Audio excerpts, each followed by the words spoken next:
안녕하세요. 두 아이를 둔 주부입니다. 최근에 다양한 사연을 들으면서 집안일 하는 게 낙이었는데 제가 이렇게 사연을 보내게 될 줄은 정말 꿈에도 몰랐네요.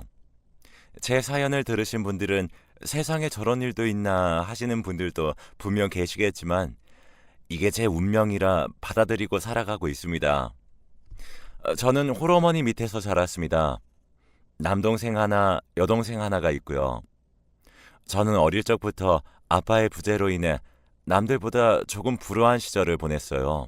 아빠는 공사장에서 일하시던 분이었는데 제 초등학교 입학식 날 돌아가셨어요. 아침 일찍 일을 나가시면서 꼭 퇴근하고 통닭 사오겠다고 약속하셨다는데 돌아온 아빠는 생각지 못한 사고로 인해 싸늘하게 식어 있었습니다. 손에는 다 식은 통닭이 들어있는 봉지를 든 채로 말이죠. 그 이후 저희 엄마는 정말 잡초처럼 사셔야 했습니다. 저희 세 명의 자식들을 홀로 키워야 했으니까요. 김밥을 말아서 지하철 앞에서 팔기도 하고 남의 식당에 가서 설거지를 하기도 하고 한겨울에 동상 걸려가며 건물 청소까지 하시면서 어렵게 저희 삼남매를 키워내셨습니다. 엄마는 몸 상하는 줄도 모르고 그렇게 평생을 일만 하셨죠. 덕분에 저와 동생들은 엄마의 희생 덕분에 성인이 될 때까지 잘 커나갈 수 있었습니다. 하지만 엄마는 그동안 너무 고생을 하신 탓인지 본인 몸도 챙기지 못하시다가 몇 년 전에는 당뇨 판정을 받으셨어요. 자식이 셋이나 있는데 중증 당뇨가 되실 때까지 아무도 눈치채지 못했습니다. 자식들 앞에서 전혀 아픈 내색을 하지 않으셨기 때문이었죠. 그 사이에 엄마의 건강은 점점 더 악화되었고 급기야 다리를 절더니 발바닥에 변형까지 오기 시작했어요. 병원에서는 운동신경에 손상이 와서 그런 거라고 하는데 회복되기는 어렵다는 말을 듣고 얼마나 마음이 아팠는지 모릅니다. 그래서 그때부터 제가 장녀로서 엄마 옆에 딱 붙어서 보살펴 드리면서 한동안 살았어요. 하지만 제가 한 남자를 만나 결혼을 하면서 그마저도 얼마 가지 못했습니다. 엄마는 자식들 낳아서 잘 사는 게 부모한테 효도하는 거라면서 망설이는 저를 응원해 주었습니다. 그런 응원 덕분에 무사히 한 가정을 꾸릴 수가 있었어요. 남편은 일단 회사를 다니는 직장인이었는데 연애할 때는 참 성실하고 착하고 듬직한 사람이었습니다. 저희 엄마에게도 장모님, 장모님 하면서 따뜻하게 불러주는 사람이었고 제 동생들에게도 잘 챙겨주는 100점짜리 사위이자 남편이었죠. 이런 남편을 둔 게 저에게는 큰 복이라고 생각을 했고 저도 아내로서 역할을 다하려고 노력했습니다. 하지만 이런 행복은 어느 날부터 무참히 깨지고 말았습니다. 7년이 흐른 후 그때는 제가 둘째까지 낳아서 키우고 있는 상태였는데 남편이 점점 변하기 시작했어요. 집에 들어오면 아이들하고 놀아주지도 않고 그냥 침대에 들어가 피곤하다며 잠을 자기 일쑤였고 집안일도 잘 도와준 사람이 집안일은 나 몰라라 하기 시작했죠. 그뿐만 아니라 한 번, 두 번 외박하는 게 점차 늘어나기 시작했고 말투도 점점 거칠게 변하기 시작했습니다. 당신 요즘 왜 그래? 무슨 일 있어? 왜 자꾸 요즘 안 하던 짓을 해? 그런 거 없어. 집구석만 들어오면 답답해서 그래. 그러니까 집에 있을 때는 나 건들지 마. 건들면 이 지긋지긋한 집구석 안 들어올 테니까. 뭐? 어떻게 당신 그렇게 말을 할 수가 있어? 남편은 그렇게 말하고는 저와의 대화조차도 하지 않으려고 하더군요. 왜 이러는지 알 수가 없어 답답했지만 얼마 후 남편이 왜 그러는지 알 수 있었습니다. 그건 바로 남편이 주식을 하고 있다는 걸 알 수 있었어요. 주식을 해서 돈을 따면 기분이 좋아 보였고 이른 날에는 안방에서 나와보지도 않더군요. 그 후로는 완전히 주식에 미쳐서 집은 나 몰라라 하기 시작했습니다. 낮엔 회사에서 국내 주식 차트를 보고 퇴근하면 집에서 해외 주식 차트를 볼 뿐 그 사람에게 저나 아이들은 없는 존재였습니다. 결혼 초만 하더라도 참 성실하고 착하던 사람이었는데 돈이라는 게 사람을 무섭게 바꿔놓더라고요. 애들한테 신경도 안 쓰고 자연스럽게 부부관계도 멀어졌습니다. 여기서 끝났다면 제가 이렇게 사연까지 보내진 않았을 겁니다. 남편은 운이 좋게도 어느 날부터 주식 투자로 성공을 맛보더니 점점 기고만장해져서 저는 물론 저희 친정을 무시하기 시작하더군요. 한 번은 엄마 생신 선물이라고 들고 왔던 게 아직도 기억에 선명합니다. 검은 비닐봉지에 담긴 시장에서의 옷 한 벌. 그나마도 늦게 나타나 생신 축하 한마디에 무언가를 바닥에 툭 던지더군요. 생신 축하드려요. 그거 쓰시는 것보다 훨씬 비싼 걸 테니까 아껴 쓰세요. 그리고는 엄마 집에서 홀랑 나가 집으로 가버렸죠. 엄마는 제 눈치를 살피며 오버스럽게 좋아하시더군요. 아, 역시 우리 사위가 최고야. 질이 아주 좋네. 이거 봐. 엄마가 레이스 좋아하는 건 또 어떻게 할거 이렇게 레이스 달린 걸 사왔대. 와, 딸. 이거 진짜 비싼 건가 보다. 아껴 써야겠어. 웃는 얼굴로 눈치 보는 친정엄마를 보니 눈물이 쏟아질 것만 같아 더 이상 그 자리에 있을 수 없었어요. 그날 저는 만삭의 몸으로 엉엉 울면서 집까지 걸어갔습니다. 너무 자존심이 상하고 엄마한테 미안했거든요. 나 같은 건 버스를 탈 자격도 없다며 그렇게 3시간을 걸어 퉁퉁 부은 발로 집에 도착했을 때 남편은 거실에서 코를 골며 자고 있더군요. 당장 깨워서 한마디 하고 싶었지만 참았습니다. 그래, 실수겠지. 갑자기 큰돈 만지니까 자기도 모르게 바람이 들어서 그렇겠지. 곧 괜찮아지겠지. 그렇게 생각하며 그 사람이 다시 성실한 제 남편으로 돌아오길 기다렸어요. 그런데 돌아오지 않더군요. 아니, 오히려 저희 친정을 무시하는 행태는 더 심해져만 갔습니다. 동생이 저희 집에 놀러온 어느 날 사건은 결국 터지고 말았어요. 매형, 저 이번에 소개팅 나가는데 용돈 좀 주시면 안 돼요? 옷이 하나도 없어서. 첫 소개팅을 앞둔 제 남동생이 용기 내서 넉살을 부리더군요. 저런 짓도 할 줄 알았나 싶어 피식 웃었는데 그 순간 남편은 제 동생의 뺨을 때렸습니다. 야, 이 거지 같은 새끼야. 옷이 없으면 어디 헌옷수거함이라도 뒤져서 하나 주워 입어. 돈도 없으면서 무슨 소개팅이야. 너 같은 거지 자식이랑 만나는 여자는 또 무슨 죄냐? 내가 무슨 통장인 줄 아나? 어디서 구걸질이야? 저와 동생은 그 자리에서 얼어붙고 말았어요. 당신 지금 뭐 하는 짓이야? 애를 왜 때려? 니네 집구석은 거지 소굴이냐? 뭐만 하면 돈 타령이야. 하여튼 이래서 없는 집은 안 된다니까. 그러면서 휙 나가버리더군요. 화가 치밀었어요. 아무리 내가 우스워도 그렇지 아무리 돈 좀 번다고 저렇게까지 사람이 변할 수 있나 싶어서 혹시 무슨 정신병이라도 걸린 건 아닌가 싶을 정도였습니다. 그게 끝이냐고요? 그럴 리가요. 제 여동생 상견례 날에도 그 주둥이는 닥치질 않더군요. 매제될 사람이 굉장히 선한 사람이었습니다. 상견례 전에 동생이 소개시켜준다고 해서 한두 번 만났는데 사람도 반듯하고 직업도 초등학교 교사라 탄탄했죠. 집안 자체가 교육자 집안이라 아주 반듯하게 키우신 듯 보였습니다. 그리고 아니나 다를까 상견례 날도 그쪽 부모님은 아주 품이 넘치는 모습으로 단어 선택 하나하나가 고급스러우시더군요. 하하호호 웃으며 덕담이 오고 가고 있는데 내내 똥 씹은 얼굴을 하고 있던 남편이 끼어들었어요. 초등학교 교사? 뭐 그거에서 돈이 좀 되나? 공무원 아무리 철밥통이라 그래도 박봉이잖아. 네? 아, 네. 물론 많진 않지만 그래도 연차가 쌓여서 먹고 살만합니다. 부모님 앞에서 난감했던 매제는 어색하게 하하 웃으면서 최대한 돌려 대답하더군요. 제가 다 민망했습니다.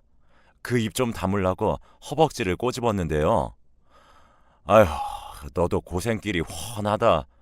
거지 같은 집구석에 발들이면 돈 나갈 구석이 천진데 그건 알고 결혼하는 거지? 행여라도 경제권 처제한테 주지 말아라. 밑 빠진 독에 물 붓는 거야, 그거. 친정으로 얼마를 빼돌릴지 어떻게 알아? 남편은 재밌다는 듯이 낄낄대며 웃었지만 그 순간 분위기는 싸늘하게 식어버렸습니다. 저는 너무 창피하고 죄송해 울먹거리며 남편을 데리고 그 자리에서 빠져나왔어요. 이 일로 제 동생은 파혼 위기까지 갔습니다. 다행히 매제될 사람의 부모님을 설득해 결혼에 성공하긴 했지만 제 동생은 평생 그날을 허물로 짊어지고 살아가야 할 거라는 사실에 마음이 너무 아팠습니다. 사위가 처가를 챙기는 게 결혼한 딸이 친정을 챙기는 게 그렇게 잘못인가요? 물론 엄마 혼자 고생하시는 게 너무 안쓰러워서 엄마한테 매달 용돈을 조금 드리긴 했어요. 하지만 시댁에는 매달 50만 원씩, 저희 엄마는 매달 20만 원씩 드렸으니 반도 안 되는 금액이었고 그마저도 엄마가 거절하셔서 드린 달보다 못 드린 달이 더 많았을 정도였죠. 병원 가실 때 병원비 몇 번, 애 데리고 당뇨에 좋다는 영양제 몇 번 사드리고 생신 때 맛있는 곳에서 밥 한 끼 사드리는 게 그렇게 잘못된 건가요? 거지라는 소리 들을 만큼 제가 잘못했나요? 정말 마누라가 예쁘면 처갓집 말뚝에 절을 한다는데 제가 우습게 보였던 걸까요? 그날 정말 대판 싸웠어요. 당신, 제발 그 입 좀 어떻게 할 수 없어? 우리 집을 아무리 우습게 봐도 그렇지. 어떻게 그런 자리에서 그렇게 말할 수가 있어? 내가 만만해? 우리 집이 그렇게 우스워? 그야, 거지 같은 집구석을 거지 같다고 하지. 그럼 뭐라고 그러냐? 남자 입장도 좀 생각을 해봐라. 네 동생이야 땡 잡았다고 생각하겠지만 아무것도 모르고 이 집구석에 발들일 남자는 무슨 죄냐? 공무원 박봉에 허구한 날 니네 집에 돈 갖다 바치고 나면 뭐가 남냐고. 나도 가끔 죽고 싶은데 걔는 오죽할까? 피식피식 웃으며 말하는 남편 입을 정말 찢어버리고 싶었어요. 집에서 자고 있던 큰애가 깨서 엄마 아빠 싸우는 거냐고 울먹거리는데 남편이 이러더군요. 너도 아빠처럼 살기 싫으면 나중에 커서 여자를 잘 만나야 돼. 집안 빵빵한 여자를 만나야 남자 인생이 피는 거야. 알겠어? 저는 그 길로 애들을 데리고 집 밖으로 나왔습니다. 같은 공간에서 그런 사람과 숨을 쉰다는 것조차 너무 역겨웠거든요. 근데 막상 나오고 나니 친정으로 갈 수는 없었어요. 동생 보기 미안하기도 하고 엄마한테 그런 꼴을 보이고 싶지도 않았거든요. 그래서 하는 수 없이 시댁으로 갔습니다. 가서 어머님을 붙잡고 그동안 있던 일을 모두 얘기했어요. 그러자 어머님은 저를 꼭 안아주시고는 등을 쓸어주시더라고요. 미안하다 아가. 내가 자식 교육을 잘못 시켰어. 그놈의 자식 다리라도 부러뜨려서 제정신 차릴 수 있으면 지금 당장 쫓아가서 두 다리를 다 부러뜨리고 오겠는데 그것도 안 되고 어떡하니. 너한테 상처나 주는 그 못난 놈을 어떻게 하면 좋니? 저랑 어머님은 한참을 그렇게 끌어안고 울었습니다. 평소에도 제가 좋아하는 반찬이며 애들이 좋아하는 장난감이며 참 많이도 챙겨주시던 시부모님이셨거든요. 항상 네가 우리 집 보석이라고, 네가 들어오고 우리 집이 밝아졌다고 예뻐해 주시던 시부모님이시지만 사실 아들 허물 이야기하는 며느리를 감싸주실 거라고는 생각 못했어요. 그래도 네가 잘해야지, 참고 살아야지 하실 줄 알았는데 제 마음을 보듬어 주시고 이해해 주시니 끝도 없이 눈물이 났습니다. 이런 시부모님을 실망시키고 싶지 않았어요. 그래서 한 번 더 참고 살아보기로 마음먹었습니다. 그런데 그런 저의 다짐이 무색하게 얼마 가지 않아 또다시 사건이 터지고 말았습니다. 여느 때와 같이 남편은 출근하고 애들도 학원에 가서 평화로운 시간을 보내고 있었죠. 대청소를 해볼까 이불 빨래를 할까 고민하던 제게 전화 한 통이 걸려왔어요. 친정 엄마더군요. 엄마, 웬일로 먼저 전화를 다 했어? 무슨 일 있어? 아이고, 내가 서러워서 살 수가 없다. 늙으면 죽어야지. 저승사자는 나 안 데려가고 뭐 한다니? 엄마가 그렇게 우는 건 제 평생 처음이었어요. 어린아이처럼 엉엉 우시더군요. 저는 깜짝 놀라 지금 당장 가겠다는 말을 남기고 전화를 끊었습니다. 그리고 곧바로 엄마 집으로 갔어요. 몇 달 동안 못 본 엄마는 그새 더 야위고 늙어 계시더군요. 얼마나 울었는지 옷이 하얗게 소금기로 젖어 있었어요. 엄마, 무슨 일이야? 무슨 일인데 그래? 아니야, 됐어. 넌 모르는 게 나아. 아니, 무슨 일이냐고. 말해봐, 얼른. 자꾸 시선을 피하는 엄마에게 소리를 꽥 질렀어요. 그렇게 마지못해 듣게 된 이야기는 충격적이었습니다.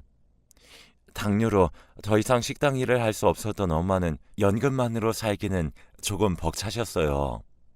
그래서 한 푼이라도 벌어보려고 얼마 전부터 폐지를 주워다 파셨다고 했습니다.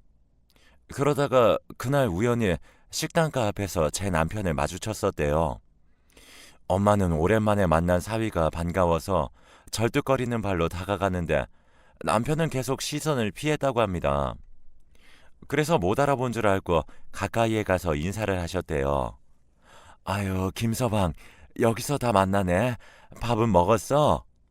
그 순간 남편의 입에서 나온 말은 인사도 장모를 반가워하는 말도 아니었습니다. 아이씨, 쪽팔리게 아는 척하네. 이봐요, 그냥 지나가요. 뭐? 그래, 그래, 알겠네. 엄마는 그 말을 듣고 그 자리에서 바로 돌아서셨다고 해요. 주변에 있던 회사 동료들이 남편에게 아는 사람 있냐고 물으니 남편은 아니야. 내가 저런 거지 같은 여자랑 무슨 인연이 있다고. 사람 잘못 봤나 보지. 기분도 잡쳤는데 우리 술이나 한잔하자. 내가 살게. 라며 황급히 자리를 피했다더군요. 그 얘기를 전하며 엄마는 또 우셨습니다. 미안해. 이제 생각해보니 내가 그런 걸로 아는 척을 하는 게 아니었는데 니들한테 미안하다. 저는 엄마의 그 말에 마음과 다르게 소리를 버럭 질렀어요. 엄마가 뭐가 미안해. 한 푼이라도 벌어보려고 노력하는 게 잘못이야. 폐지 좀 줍는 게 뭐 큰 잘못한 거야. 왜 미안하대 자꾸. 진짜 미안하려면 엄마 자신한테 미안해야지. 아픈 몸을 해서는 무슨 폐지를 줍는다고 그래. 앞으로 내가 생활비 줄 테니까 폐지 줍지 마. 어? 제발 엄마 건강만 생각하라고. 저는 엄마를 끌어안고 울면서 기도했습니다. 그런 인간 제발 죽어버리라고. 세상에 신이 있다면 내 모든 행복을 빼앗아가도 좋으니 그 사람만 죽여달라고 말이죠. 그날부터 저는 매일매일을 그렇게 보냈어요. 아침이 되면 그 사람이 숨을 쉬고 있나 확인했고 숨쉬며 잠든 모습을 보고는 베개로 얼굴을 눌러버릴까 목을 졸라버릴까 수없이 고민했죠. 종교는 없었지만 세상 모든 신들한테 빌었어요. 저 인간 좀 데려가라고. 저런 인간 제발 죽어버렸으면 좋겠다고. 아무리 그래도 몸불편한 장모한테, 그것도 늘 우리 사이가 최고라며 잘해줬던 장모한테 그럴 수가 있었을까요? 아무리 생각해도 저는 이해할 수가 없었어요. 살갑게 반가워하진 않아도 그래도 적어도 인사라도 해주지. 고생하신다고 한마디라도 해주지. 그게 그렇게 어려운 일인가요? 그렇게 남편을 원망하며 이제는 안 되겠다 싶어 이혼을 결심하게 됐습니다. 아이들과 시부모님을 봐서라도 어떻게든 결혼 생활을 유지해서 남편을 다시 예전의 착한 남편으로 만들어 보고 싶었지만 이미 제가 손쓰기에는 한계가 있겠다 생각을 했고 기본 예의도 모르는 저런 인간과는 더 이상 살고 싶지 않아 그렇게 이혼을 결정하게 됐습니다. 더 이상 당하고 살고 싶지 않았어요. 저희 집에 뭐가 모자라서 저런 짐승 같은 인간에게 입에 담기도 힘든 소리를 들어야 하는지 그날로 저는 남편을 붙잡고 얘기를 꺼냈습니다. 우리 이혼해. 도저히 당신 같은 쓰레기랑 살 수가 없어. 뭐? 이혼? 남자 생겼냐? 갑자기 뜬금없이 이혼이라니. 남자? 내가 너냐 이 등신아? 사람이라면 당신처럼 행동할 수 없을 거야. 얼마 전에 엄마가 폐지 줍다가 아는 체를 하니까 쪽팔리다고 저리 꺼지라고 했다면서? 그게 사람이냐? 사위 만나서 기분 좋아하신 장모한테 그런 말이 나오든? 너 같은 인간이랑은 단 하루도 못 살겠으니까 깨끗이 갈라서자. 아니 그러게 왜 직장 사람들이 있는 데서 그런 모습으로 아는 체를 하래? 너 같으면 안 쪽팔리겠어? 노인네가 정신 이상한 거지. 그래 이혼해. 누가 네가 좋아서 살고 있는 줄 아냐? 애들 때문에 살고 있는 거지. 네가 애들 포기한다면 깨끗이 바로 도장 찍어줄게. 싫다면 어쩔 수 없고. 남편은 자신의 행동에 대한 반성은커녕 오히려 저희 엄마를 비하하더군요. 덕분에 이 사람은 정말 아니라는 걸 다시 한번 느끼고 이혼 준비를 해나가기로 했습니다. 그렇게 3주 정도 지난 어느 여름날, 정말 역대 폭염이라고 뉴스에서 하루 종일 떠들던 그날, 저한테 전화 한 통이 걸려왔어요. 경찰서라고 하더군요. 김수철 씨 아내 되시나요? 네, 그런데요. 아, 혹시 지금 강원도 병원으로 와주실 수 있으신가요? 네? 무슨 일이신데요? 아, 그게 남편분이 사망하셨습니다.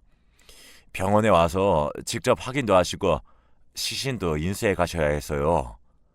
정신이 멍해졌어요. 누가 죽었다고? 누가 어디에서 죽었다고? 강원도? 분명 남편은 프로젝트 때문에 회사에서 며칠 지내야 한다고 했었거든요. 그런데 갑자기 강원도에서 죽었다니. 일단 급한 대로 애들을 옆집에 맡겨놓고 강원도로 향했습니다. 그리고 영안실에 누워있는 싸늘한 그 사람의 얼굴을 확인하는 순간 헛웃음이 나오더군요. 경찰은 그런 제 표정을 봤는지 못 봤는지 침울한 얼굴을 하고는 상황을 설명해줬습니다. 많이 당황스럽고 슬프시겠지만 사건에 대해 이야기는 해드려야 할 것 같아서요. 같이 계셨던 다른 분들 이야기 들어보니 술 드시고 물놀이 하다가 익사하신 것으로 판단됩니다. 조금 더 조사를 해봐야겠지만 타사를 의심할 만한 정황도 없고요. 신고자분이 남편 친구분이라고 하시던데 한번 만나보시겠어요? 그래도 마지막으로 제대로 알긴 해야 할 것 같아서 같이 있었다던 사람들을 만나러 갔습니다. 예쁘장하게 생긴 젊은 여자가 둘, 그리고 옆에 고개를 푹 숙이고 있는 남편의 고등학교 동창 한 명이 앉아있더군요. 재수씨, 어떻게 된 일이에요? 그게... 죄송합니다. 여자 둘에 남자 둘. 보는 순간 제가 직감한 게 맞았어요. 이 인간 그 와중에 바람을 피고 있었더군요. 남편 친구라던 그 인간은 친구들 사이에서도 하도 바람둥이로 소문이 자자해서 거리 좀 두라고 몇 번이나 얘기했던 사람인데 그 친구랑 쌍으로 바람을 피우고 다녔다더군요. 우스운 건 그 자리에 처녀 총각은 한 명도 없었다는 겁니다. 전부 누군가의 남편, 누군가의 아내였더군요. 그렇게 잘난 척을 하더니 결국 바람 피다가 물에 빠져 죽다니. 그 사람의 인생도 참 볼만하더군요. 인과응보라는 생각을 했지만 싸늘하게 누워있는 남편을 보니 저도 바보같이 왜 눈물이 나는 건지. 한때 정말 사랑했던 사람이었고 애들에게 자상했던 아빠였는데 이렇게 허망하게 죽어버리니 그 자리에 주저앉아버리고 말았습니다. 그리고 저는 곧바로 이 안타까운 소식을 시부모님께 연락을 드렸어요. 시부모님은 오자마자 세상이 떠나가라 오열을 하셨고 아무것도 모르는 아이들은 아빠 아빠 하면서 눈물을 흘렸습니다. 그래서 애들 아빠이기도 하고 시부모님은 무슨 죄냐 싶어 장례는 치러주기로 했어요. 문상객들을 맞이하다 남편 영정사진을 보니 참았던 눈물이 왈칵 쏟아졌습니다. 울지 않고 싶었는데 저런 천하의 나쁜 놈에게 눈물 한 방울도 아까워서 울지 않으려고 했는데 저도 모르게 흐르는 눈물은 제가 참는다고 해서 되는 게 아니었어요. 이 인간아, 그렇게 날 힘들게 하고 속을 썩이더니 결국 이런 꼴을 보이려고 그랬냐? 왜? 왜 그랬어? 어? 제 통곡하는 모습을 보고 제 아이들이 안아주었어요. 엄마, 왜 그래요? 응? 울지 마요. 엄마, 우리가 있잖아요. 제발요. 언제 이렇게 커버렸을까요? 저는 우리 아들의 위로를 받으며 정신을 차릴 수가 있었습니다. 그렇게 장례를 마치고 집에 돌아오니 남편의 빈자리가 더욱더 느껴지더군요. 너무나 미웠던 남편이지만 남편이 생전에 남긴 물건들을 보면서 정말 세상을 떠났다는 게 실감이 났습니다. 하지만 언제까지 이러고 있을 수는 없었어요. 제게는 저만 바라보고 있는 아이들이 있었으니까요. 그렇게 전 남편 물건들을 하나씩 정리하기 시작했고 남편 앞으로 남겨진 재산들도 확인하기 시작했습니다. 평소에 남편은 제게 생활비만 조금 갖다 주었지 본인이 얼마를 모았고 어디에 투자를 했고 보험이 얼마나 있는지 말을 하지 않는 사람이었어요. 그렇기 때문에 남편에게 얼마 정도의 재산이 있는 줄은 알았지만 정확히 어디에 얼마만큼 있는지 알지 못했습니다. 재산을 정리하는데 제가 생각했던 것보다 재산이 더 많더군요. 게다가 사망보험금도 빵빵하게 들어있어서 보험금, 연금, 주식에 들어있는 돈, 적금들을 다 더해보니 보험금 받고 재산이 무려 5억이 넘었습니다. 저한테 맨날 100만 원 생활비 주면서 좀 아껴 쓰라고 친정에 빼돌리지 좀 말라고 그렇게 큰 소리를 치더니 정작 자기는 5억이 넘는 돈을 손에 쥐고 앉아 있었더라고요. 그래도 자식들을 위해서 종신보험에 가입했다는 사실은 아빠로서 가장의 역할을 한때는 하려고 했었던 사람인데 너무 안타깝고 마음이 미어졌습니다. 그 이후 저는 남편이 남긴 재산 덕분에 애들한테 엄마 노릇도 제대로 할 수 있었어요. 둘째가 가고 싶다던 바이올린 학원도 보내주고 첫째가 갖고 싶다던 피아노도 사주었고요. 또 집도 넓은 집으로 이사를 해서 몸이 불편하신 엄마를 집으로 모셨습니다. 반지하에 사시는 엄마가 마음에 항상 걸렸었거든요. 그리고 시부모님은 우리 아이들 할머니, 할아버지이기도 하니 저는 가지 못하지만 아이들은 명절 때마다 꼬박꼬박 보내고 있습니다. 매번 아이들을 바래다 줄 때마다 들어와서 밥이라도 먹고 가라고 하시지만 저는 그때마다 한사코 거절을 하고 있어요. 왜냐하면 시부모님 얼굴을 보며 밥을 먹으면 눈물이 왈칵 나올 것 같고 마음이 약해질 것만 같거든요. 그래서 저는 가끔 연락을 드리며 안부만 전해드리고 있습니다. 애들도 친할아버지, 할머니를 워낙 잘 따르기도 하고 그분들과는 나쁜 기억이 없어서 손주들 보고 싶어 하시니 그렇게 애들만 지금도 보내고 있네요. 여전히 저희 시어머니는 저희 집에 반찬들을 보내주고 계십니다. 그렇게 하지 말라고 해도 기어코 보내주시는데요. 아마도 어머님은 제가 재혼이라도 한다면 우리 아이들이랑 영영 이별이라도 하실까봐 미리미리 할머니 사랑을 주시는 게 아닌가 싶네요. 그리고 남들은 저희 사정을 모르니 저를 안쓰럽게만 봅니다. 남편이 그렇게 돼서 힘들겠다, 힘내라며 응원의 말을 전해주곤 하는데요. 사실 저는 지금은 굉장히 행복하게 잘 살고 있어요. 누가 보면 나쁜 년이라고 욕을 하실 분도 계시겠지만 누구 눈치를 볼 필요도 없고 우리 집 무시하는 사람도 없고 아이들 챙기면서 엄마 건강 챙기면서 사는 이 삶이 저는 너무 좋습니다. 친구들은 빨리 재혼하라고 사람으로 얻은 상처는 사람으로 치유받아야 한다고들 하는데 아직은 그럴 생각이 없습니다. 아마도 저는 평생 혼자 살지 않을까 싶어요. 남자라면 이제 정말 지긋지긋하거든요. 좋은 사람을 만나 알아가고 사랑하는 게 지치기도 하고요. 또 전 남편처럼 변하지 말라는 법 없잖아요. 그 사람도 처음엔 정말 성실하고 다정한 사람이었던 것처럼 지금 나한테 잘해주는 사람이라 할지라도 언제든 변할 수 있다고 생각하니 소름이 끼쳐서 결혼 같은 건 두 번 다시 하고 싶지 않아요. 애들도 아빠를 별로 찾지 않습니다. 얼마나 애들한테 소홀했으면 한순간에 사라진 아빠를 찾지도 않네요.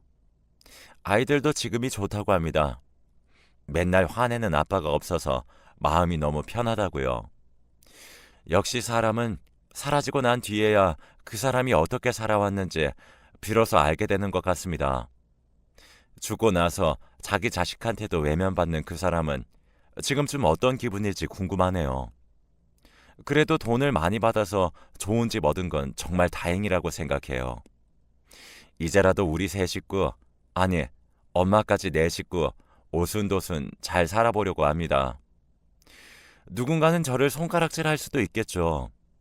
그래도 남편이 죽었는데 어쩜 그럴 수 있냐고요. 하지만 저와 같은 일을 겪어보신 분이라면 누구든 이해하실 거예요. 남편이 죽고 나서야 비로소 홀가분해진 제 심정을요. 그런 말이 있더라고요. 곰팡이가 있어서 어둡고 지저분한 게 아니라 어둡고 지저분해서 곰팡이가 생기는 거라고. 그 사람 인생도 마찬가지라고 생각합니다. 저는 그 사람 인생에 곰팡이가 생기면서 그렇게 사람이 변한 건 줄 알았는데 사실은 본성이 그랬던 거였어요. 그러니 성공이라는 달콤한 열매를 맛보고 난 뒤 가면을 벗고 원래대로 돌아간 거겠죠. 저는 꼭 그 사람과 반대로 살아가려고 해요. 다른 사람도 돌아보고 주변도 살펴보면서 그렇게 느긋하게 살아보려고요. 그리고 그 사람을 그만 미워하기로 했어요. 미움이라는 곰팡이가 제 마음에 더 이상 퍼져나가지 않도록 말이에요. 지금까지 긴 사연 들어주셔서 감사합니다. 아마도 지금 이 순간이 제가 남편을 기억하는 마지막 순간일 겁니다. 앞으로는 잊고 살아가려고 합니다. 그 마지막 순간을 함께 해주셔서 감사합니다.